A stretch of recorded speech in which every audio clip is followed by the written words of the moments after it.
My name is Raphael Rowe. I'm now a journalist, but I was once the victim of a miscarriage of justice which changed my life forever. In 1990, I was convicted of a murder that I did not commit. I spent over a decade in maximum security prisons. It took me 12 years to eventually clear my name. Now, I'm going on a journey to explore other high-profile miscarriages of justice to find out how the fight for many of those acquitted continues to this day. The judges totally ignored me today. I think that shows the arrogance of the system. I thought to myself, this is justice, it'll come out. They let me go eventually, but it took 20 years. After all these years, the case is still unsolved. And I'll examine the impact this injustice has had on the families of the murder victims. He went through it all, so he knows exactly what they've done to you. I can see, and my heart goes out for what you went through. And understand what we can learn to stop miscarriages of justice from happening in the future. I looked at the jury and I thought, you got it so wrong. What have you done?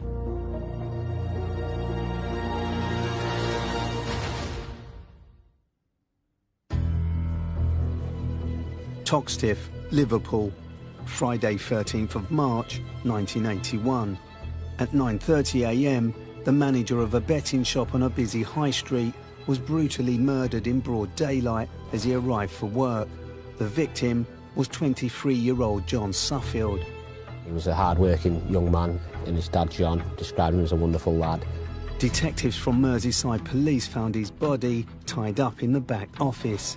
He'd been stabbed 19 times in a frenzied assault. The attackers had robbed the shop's safe of £176. The police interviewed hundreds of witnesses before honing in on two local men, 22-year-old Ray Gilbert and 24-year-old John Kamara. Despite there being no forensic evidence, both men were quickly convicted and sentenced to life in prison. I'm now in Liverpool and I'm here to meet John Kamara, who was convicted of the murder of John Suffield, a bookie, back in 1981. John spent over 20 years in prison fighting his wrongful conviction, and I remember him inside because we were both in maximum security prisons in the United Kingdom during the 90s, and that's where I first met him. After 20 years behind bars, the majority of which he spent in solitary confinement, John Kamara's conviction was quashed by the Court of Appeal in the year 2000, just a few months before my own conviction was overturned. I'm kind of looking forward to meeting him to see if he is the same character, because I just remember him in prison. I just remember this angry scouser who was not allowing the system to dictate how he lived his life. You know, he was constantly in trouble, constantly confrontational with the authorities. You know, and it's people like John, people like me, who inspired each other because no one else was there to help us. The brutal murder of John Suffield happened at a time of massive unrest throughout the United Kingdom. There were violent protests against the Thatcher government on a national scale and riots in parts of Bristol, London, and in particular, the north of England. In Liverpool, the epicentre for anger and resistance against what was seen as police brutality was the largely black community of Toxteth.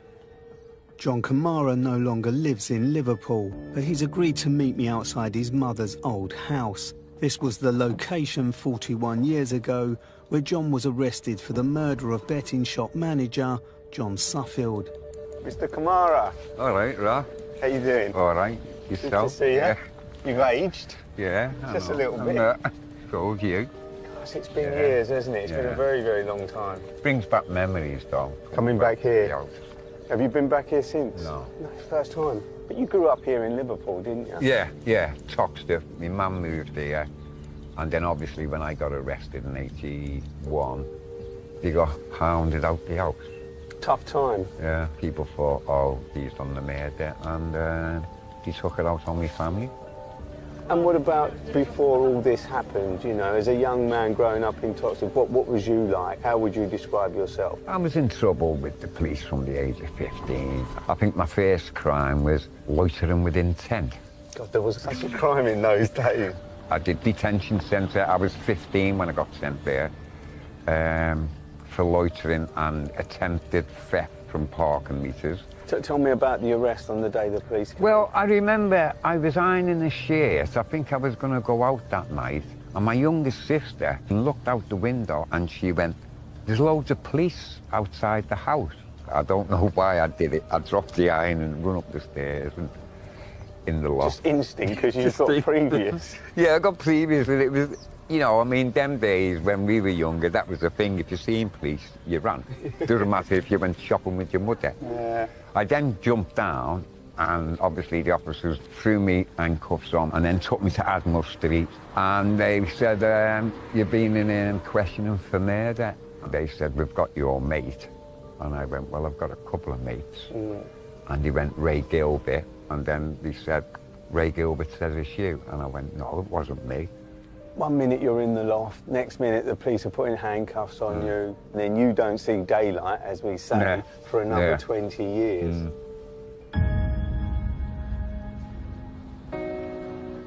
Back in 1981, the crime was headline news. I want to look at how the murder was reported at the time and explore in particular who the victim John Suffield was. I've been granted access to Liverpool's Central Library archives. This is a microfilm of the reporting of the murder of John Suffield. Betting shop boss stabbed to death. Thursday, March 19th, 1981. 2 men charged with bet shop murder. Raymond David Gilbert, John Peter Kamara. Murder hunt cache theory. Now they've named the victim John Suffield. He was 23 years old when he was murdered. I didn't realise that he was so young when he lost his life in such brutal circumstances.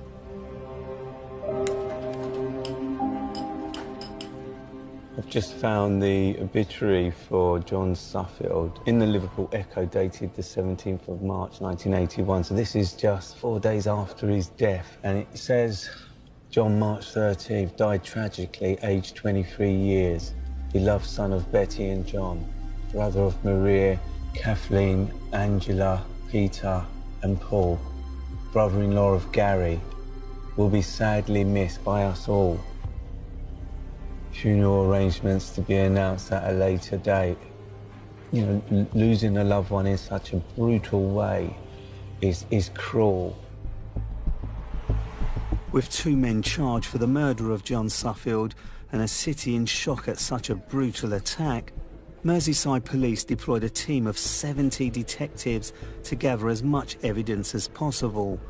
They even set up a mobile kiosk at the crime scene to encourage witnesses to come forward. But what evidence did they get to charge and convict these 2 young men? And how could they be sure they had the right suspects? I need to understand more about the events, not only surrounding the murder, but why the police felt they had a strong case against Kamara and Gilbert. So this is Lodge Lane, right? That's right, yeah. Liverpool Echo journalist Jonathan Humphreys has written extensively about the case. So this is the bookies. I mean, it's no longer a bookies. This was Joe Correll bookmakers in 1981. Walk me through the timeline as you understood it. John left his home between 9 and 9:10. He arrived on Lodge Lane and go to a newsagent's round the corner, pick up a bottle of milk and the newspapers, including the Sporting Chronicle, which he'd hang up in his shop for his punters. John left there about 9:25 and he went straight to work and began to open up his shop. Now this is where it becomes a little bit more complicated. There was a witness, Miss Edmonds, she described in court documents, who saw 2 men she described as mixed race men in a scuffle with a white man outside this building, and that was around 9:30, she said. Other witnesses, whose evidence that the jury never heard from, were later discovered by John Kamara's legal team when they were looking to his appeal, described John Suffield entering the shop on his own, opening up for the day, nobody else with him. When the detectives entered the shop, they found a milk bottle and newspapers on a small table, which his colleague said was where he normally left them. So the appeal judges questioned whether that would have been likely to happen if a violent struggle had happened outside the shop. Detectives made their way inside and The scene they were confronted with, as you can imagine, was truly horrendous. John had been stabbed 19 times. He had injuries to his face. His hands had been tied behind his back with cable tie. And he was found in a pool of blood at the back. The offenders had tried to gain access to a safe. They determined later on that the robbers had made off with around £176. I'm shocked at the brutality John Suffield was subjected to. At the trial, the jury heard he suffered from a stammer when anxious, which may have enraged his attackers further in trying to get the code for the safe.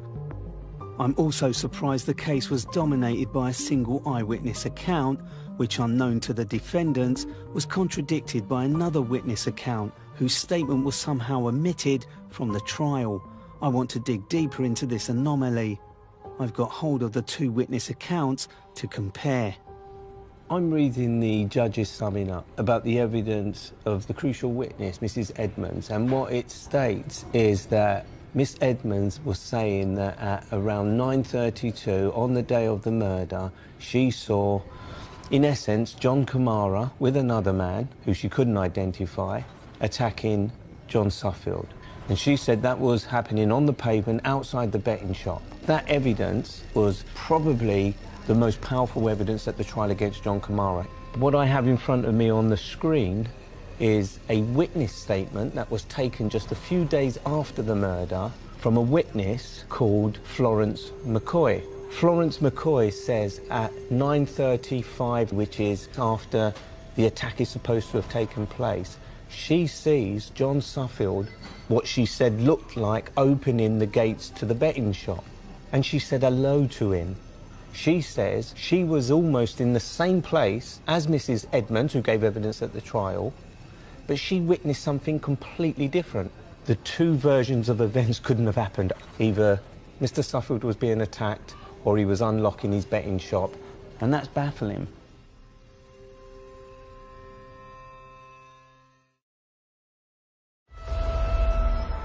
Toxteth, Liverpool, 1981, a district locked in racially motivated tensions between the largely black community and the police, who faced increasing accusations of institutional racism. Amidst this volatile atmosphere, two young men were arrested for the murder of 23-year-old betting shop manager John Suffield. One of the accused, John Kamara, was to spend almost 2 decades behind bars for a crime he didn't commit. In a miscarriage of justice dominated by the failure to disclose at trial witness statements which could have exonerated him. To understand the racial tension, I'm meeting prominent community activist Jimmy Jagney, who calls Toxteth, or as it's known locally, Liverpool 8, his home. Jimmy. How you doing? I'm very well. Good to How are meet you? Raphael. Nice to meet you too. Welcome to Granby Street. Granby Street. This is the famous Granby Street. No, it's really colourful, isn't it? I love it. You know, I love it because I've kind of moved out of my community, which was very similar to this in London. It looks like it's got a lot of character. And you've been here a long time, right? I've been here all my life, really. It's changed a lot over the decades. Back in the 1980s, this was really quite a meeting place for a lot of young people. Oh, it's had a reputation. Everything changes, obviously, and the legacy of what life used to be like. But I can just see these things mean that the community is still working together, and it's a nice place to live. Yeah, it is. Back then, during the 1980s and the 1970s, this neighbourhood, this community was very much a ghetto district. We were hemmed into our set of conditions, so there was no access to jobs, access to better education.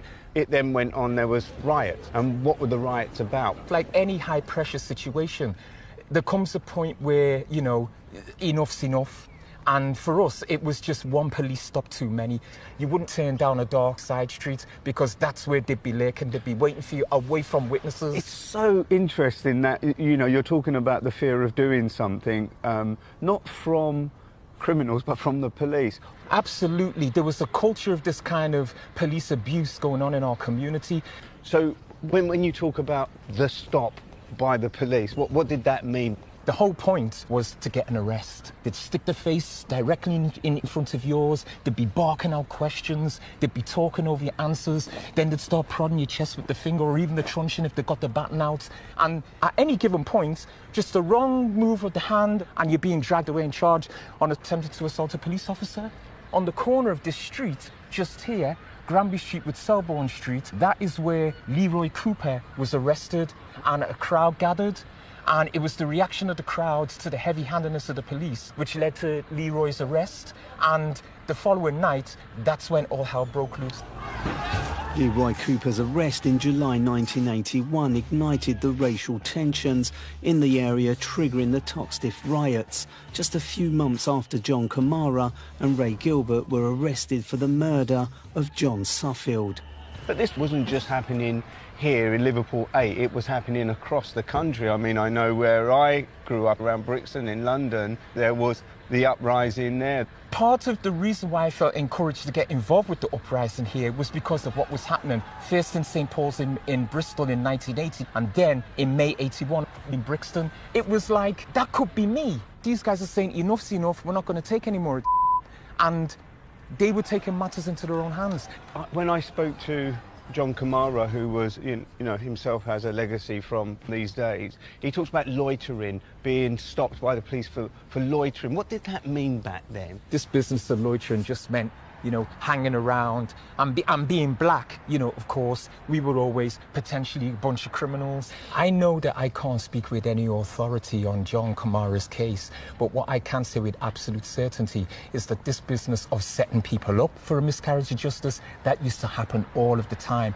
The impacts of a police stop potentially, go way beyond just criminalisation. It's a destructive element in the community, it destroyed people's lives. Do you think policing in this community over the last 30, 40 years has changed? I think the style of the policing has changed, striking that balance between getting the job done and making sure that everybody in the community is happy.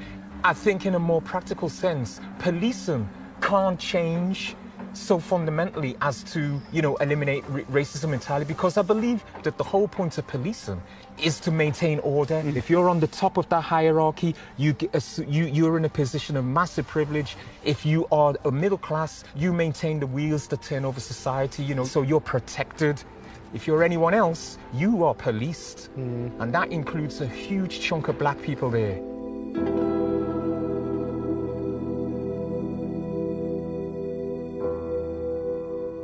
I suppose the backdrop in Liverpool, especially Liverpool 8 at the time, was that there was tension between the police and the black community, and Kamara was one of those in the black community. The other thing to remember is, John was a hardened criminal. He'd spent his youth committing crimes. He was known to the police. And so it's never as clear-cut as you want it to be, but there's no doubt that what was going on in Liverpool in the late 70s, early 80s, had a significant impact on John Kamara's wrongful conviction. So when you were arrested, you then get taken to Admiral Street Police Station, which is this building here. Yeah. What was that like? Brings back memories, because I can remember, even now I'm looking at the room I was interrogated, and it's the one with double window there with the window open. That's the room you were in, being told you were guilty of something you wasn't guilty of. For 3 days I was in that room. They didn't open the windows them days. What was it like, Johnny? Because, I mean, you're in there, you're being told you did something you didn't do, which then led to you being charged and then spending 20 years in prison. I mean, racism had a lot to do with it, because don't forget, this was the time we had the Toxteth riots. I just feel the police them days were just out to get a quick conviction. Someone who's had a brush with the law like you have on many occasions, go in police station and say no comment, but that weren't your stance. No, you were telling them, wasn't me. I was telling them it wasn't me, telling them where I was. This is when, in my interviews, they were telling me that Gilbert has confessed, and he says you was with him. They came in, threw the statement down. I looked at it, read a bit, and threw it, and then I just went a bit mad. So in those 3 days that you were being interrogated, it was just you and the coppers saying you did it, you did it? Yeah, I'd say I'm tired, can I sleep? They would put me in a cell. An hour, 2 hours later, new officers would open the door and say, interview, and it was just continuously for 3 days. I mean, the only time I seen a lawyer was when I was getting charged. It was just a bad experience being in there and thinking that they can just put you away for something you didn't do. A fortnight after being charged for the murder, both John Kamara and Ray Gilbert each had a separate ID parade for 3 witnesses. Kamara was picked out by the very person, Mrs. Edmonds, who became a key witness for the prosecution. Her account of a struggle she had claimed to have seen outside the betting shop was directly contradicted by another witness, Florence McCoy, but Miss McCoy's evidence was not disclosed at the trial in 1981. In Kamara's ID parade, 5 of the 11 volunteers in the lineup had been recycled from Gilbert's ID parade, which breached the operating guidelines. It must have been really difficult for John to stand there and talk about what happened in the police station, that we were stood outside. I mean, 3 days interrogated by the police, being accused of a murder he knew he didn't commit, like I did, almost a few years later, telling them I didn't do it, and they didn't believe you, and they wear you down. It's just a travesty that he spent 20 years in prison when the police knew that there were witnesses that could have supported his defence.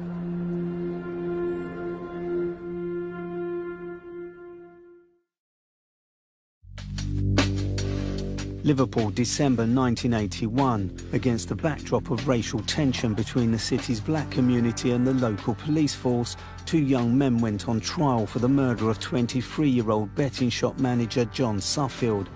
One of the accused, 24-year-old John Kamara, was to spend almost 20 years wrongfully imprisoned before his conviction was finally overturned. I want to know how the trial impacted John. How you doing? Yeah, I'm all right. I'm catching up with him at Liverpool St George's Hall, where the trial took place over 40 years ago. So this is the old court building, is it? St George's Hall. St George's Hall, and yours was one of the last cases? The last murder trial. Really? Building, yeah. It's a huge building, isn't it? It is. It's a bit frightening. There's some bad memories. Should we go and have a look at the cells? Yeah. This is the remembrance, isn't it? When you see these white walls, you know. This is it, yeah. Yeah. Oh my God. Do you remember which cell? This cell here.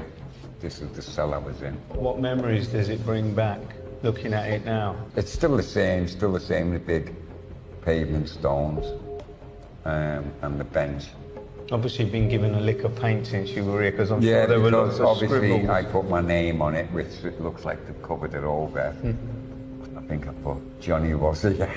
Like everybody like does. everyone else does. Yeah, I've done that on a few cell walls myself.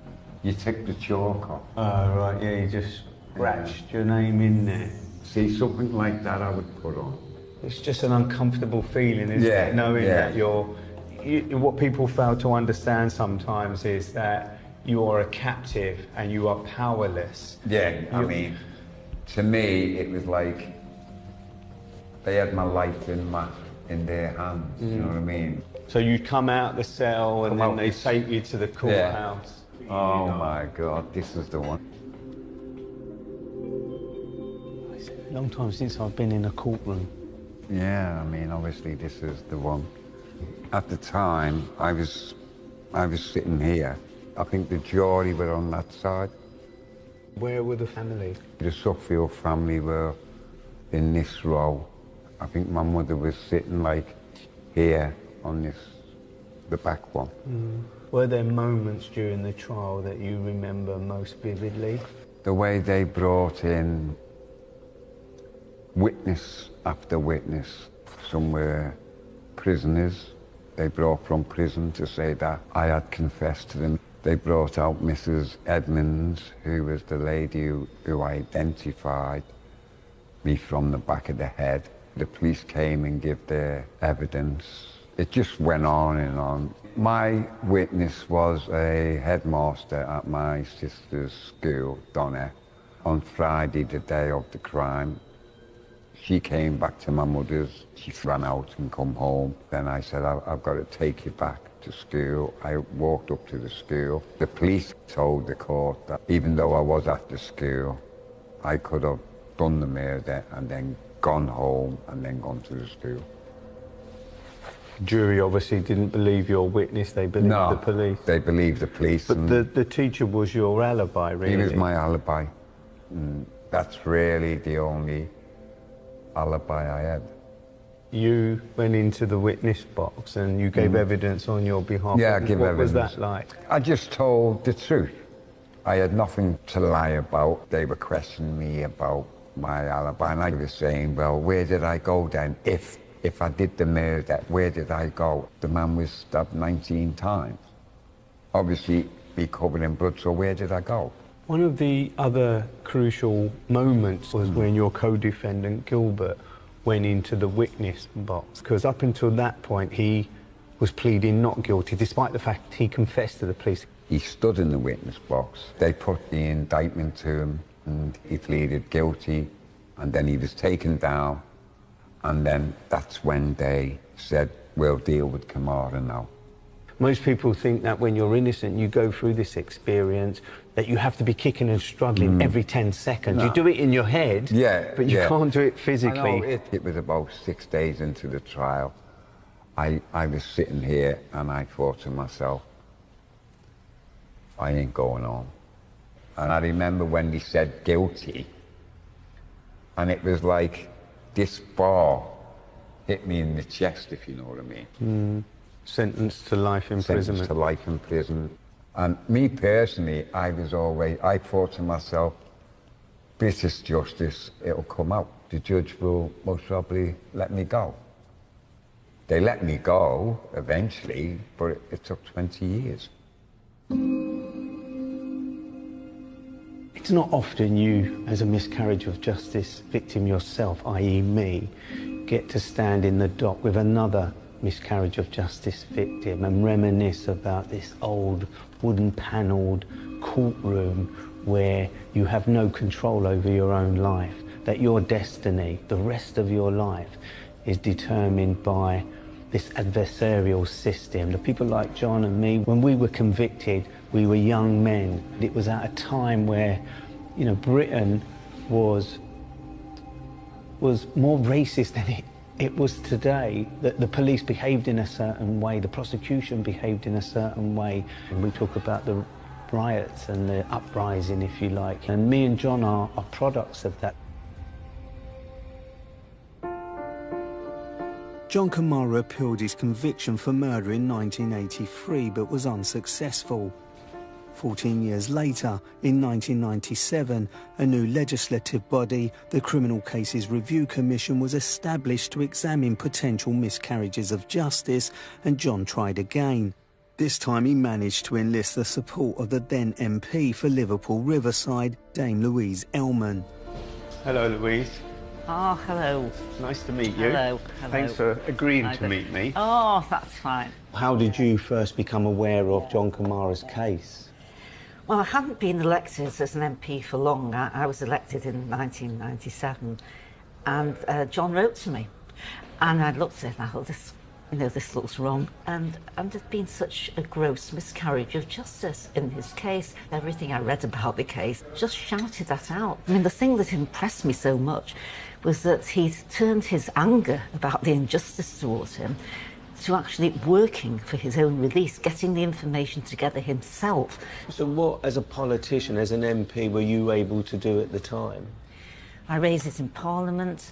I made direct representations to the Criminal Cases Review Commission. I wrote to them, I spoke to them, I phoned them. What was the response to those calls? At first it was a kind of, well, yeah, we are investigating. We've asked Mr. Kamara to find out more on that. John was getting very angry in between. It seemed so unfair that they were expecting him in the confines of a cell. He is in jail.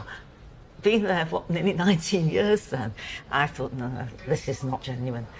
This is spinning it out. You know, he's done what he can. He's given you this information. He's given you that information. And then suddenly, it was all announced it was going to be heard on a certain date. Yeah. All of a sudden, there's this appeal hearing. Yeah. But what do you think about that? I mean, we're talking 40 years on, and the family, the victim's family, have still not got justice. Something awful happened to their son. Hard to imagine the pain and the grief. And at the beginning, I suppose, they must have felt, well, someone's been caught for this, and it's some sense of justice. But they realised that wasn't right. John hadn't committed this heinous crime. And I think it's a kind of reminder at all. Sometimes something awful happens and everyone wants to know, have the police got anyone for it? And the police want to get someone for a crime. Got to be the right person, or it's compounding that injustice. And there's no closure for anybody.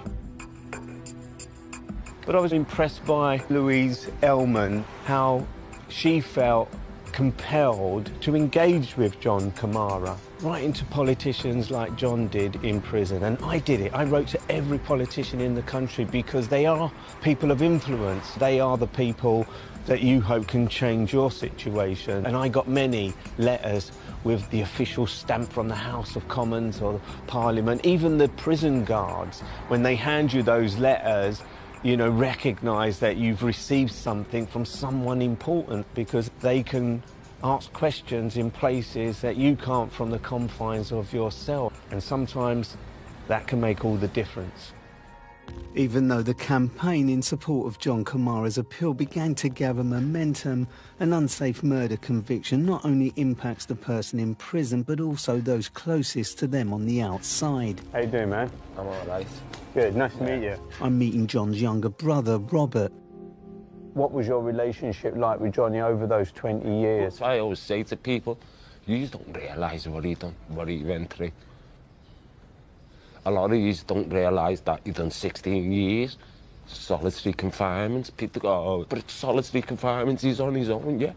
365 days a year, knowing you've got one little bit of hope, that one bit of evidence comes your way. If you don't, you know you're staying in there until the day you die. The worst part is not even one of the government, the police, or anyone, like, said sorry. They never do. I know. No matter how much money you throw at someone or whatever, no one come up and said, look, we got that wrong. Sorry. They don't. They just, another one we up on the yard, get the bank book out, let's sign a few checks. From what you know about the case, what impact do you think it had on your mum? She always said from day one he was innocent. But couldn't do anything about it as a mum? No. And that's the consequence, that's the things that people are unaware of, isn't it? You don't realise that my mum died basically thinking that someone was still a murderer. Even though she knew he was innocent.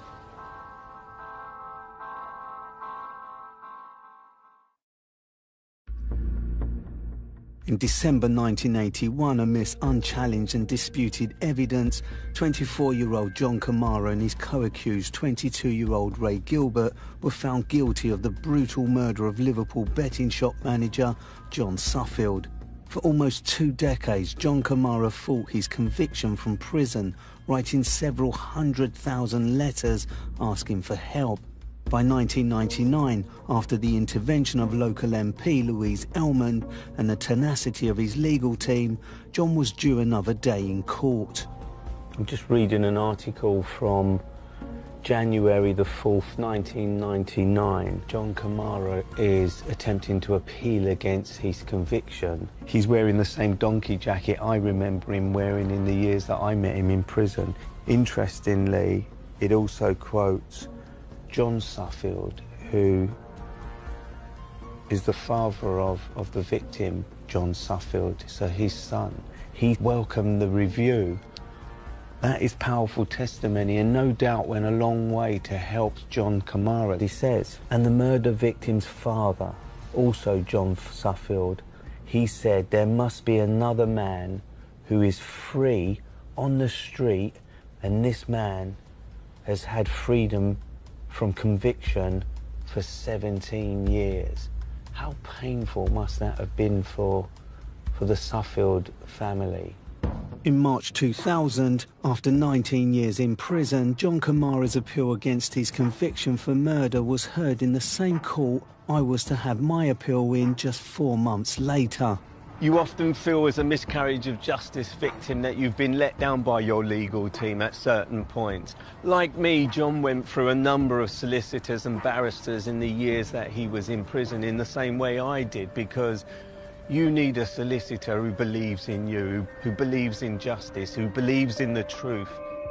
In both John and my case, non-disclosure, which is the omission either deliberate or otherwise of key pieces of evidence which might help your case, played a significant part in our wrongful convictions. I'm meeting Glyn Maddox, one of John Kamara's solicitors at appeal. Glyn. Hello. Nice to meet you. Nice meeting you. Thanks for agreeing to come and... My pleasure, my pleasure. What was it about John Kamara's case that struck you at the time being a miscarriage of justice? Simply stated, Johnny Kamara, his determination, his energy, the fact that he was so committed was, in a way, different from lots of other cases. And so why do you think his case was successful? And what was it that you and the barristers Well, did? I would say he was lucky. He was lucky. It's as simple as that. It's as simple as that. He had a good court. He had a fair win behind him. Then there was the ID parade, was very, very suspect and was in breach of lots of the rules and guidance in operation at the time. But probably the most significant thing was 201 statements which had been not disclosed. But we knew that after the CCRC completed its inquiries and they found those statements. It was there, it was apparent that the CPS or whoever had failed to disclose those statements. It's just mind-boggling that 201 statements didn't make it to the defence at the time of the trial. Well, I think that's certainly what the Court of Appeal thought. This was huge, as far as they were concerned. And then you look at what's not been disclosed and what's contained in that non-disclosure. That was significant in John Kamara's case. The prosecution have a statutory duty to hand over everything that they have that is either supports their case or doesn't support it. Johnny didn't know about these 201 witness statements, did he? Sitting in his cell writing these letters, he didn't know that there was this sort of ticking time bomb that would have exonerated him beforehand. Shocking, isn't it? The inability of the Crown Prosecution Service to disclose over 200 witness statements is legally relevant to both John Kamara and his co-accused Ray Gilbert. In Kamara's case, the central piece of evidence from these undisclosed statements was an eyewitness account from Florence McCoy. Miss McCoy's statement directly contradicted the evidence of a key prosecution witness at trial, Mrs. Edmonds, who had picked Kamara out at a discredited ID parade, yet Miss McCoy's statement was never allowed to be heard by the jury. I know from personal experience you cannot prove that the police or the prosecution or the criminal justice system deliberately withheld information that could have helped your defence. The law would say that Gilbert and Kamara benefit from the fact that the police didn't disclose that information, a point of appeal for both of them. And when the CCRC, the Criminal Case Review Commission, looked at John Kamara's case, I didn't know this, they found the 201 documents that were used to help John at his appeal. On the 30th of March 2000, John Kamara's conviction for the murder of John Suffield was finally quashed. Not long after being released, he met the father of the man he had been wrongly convicted of murdering, John Suffield Sr. Thank you both for coming in and joining. It's the first time you've met, actually. Just now you shook hands. I mean, this is the man who you thought had murdered your son, John. Yes, this is the man. Turnaround. This is the man that I thought murdered my son. But I think anybody who sat through the appeal last week would come away convinced of John Kamara's innocence. It's clear John Kamara's life has been dominated by the 20 years he spent wrongly convicted in prison. This is the front cover of your prison file. Literally follows you from prison to prison. I want to understand how he feels now about what he has suffered at the hands of the criminal justice system. Those 20 years that you were inside, John, I mean, what did you have to do yourself to fight against your wrongful conviction? In the 19 years, I think I wrote over 370,000 letters. 370,000 letters asking for their help. I got a couple off Nelson Mandela. He wrote back to you? He wrote back and he said, just keep fighting. And then I just went, well, not a bad letter. So I wrote to Mandela when I was inside. I didn't get a letter directly from him, but I did get one from his office. I just kept writing. I didn't want to have the prison politics. And so it was, what, in the year 1999 that your case was referred back to another court hearing? April 99, it was referred to the Court of Appeal. Did you believe that your conviction would be quashed?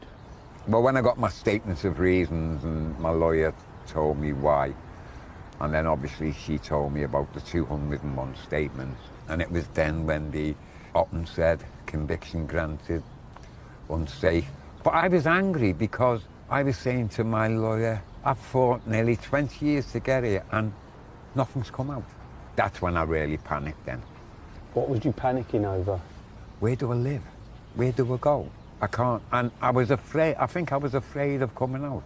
How did you overcome that fear? What happened? I was worried. But then I went to stay with Paddy Hill from the Birmingham 6. John! Hello, Paddy. How are you? What about you, boy? Hey? Yes, I don't. He's another miscarriage of justice victim. It's so disheartening, so humiliating, degrading. They don't care if you're on the street, they don't care what happens to you. And obviously, that helped me quite a lot because he knew what I was going through. He helped me. Yeah, as he has many other people. Yeah.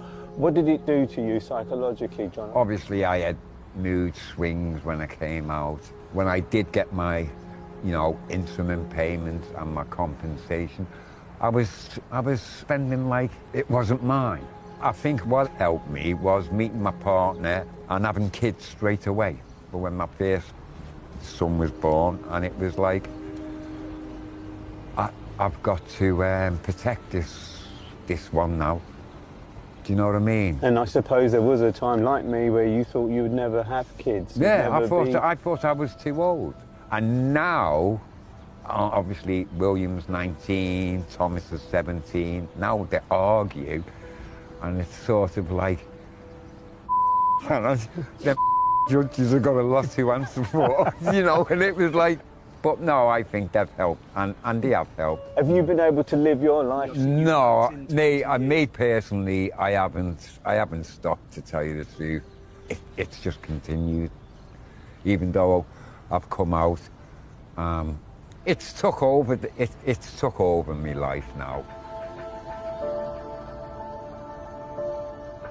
For me, at the end of the day, the fact remains that John Kamara spent 19, 20 years in prison for a crime he didn't commit. The Suffields spent 20 years believing a man responsible for the murder of their loved one, John Suffield, was not responsible. And nothing, absolutely nothing, can mend the damage that has been done. Miscarriages of justice still go on today. And among all this, among all the victims that spend years in prison for crimes we didn't commit, the victims' families have never got justice.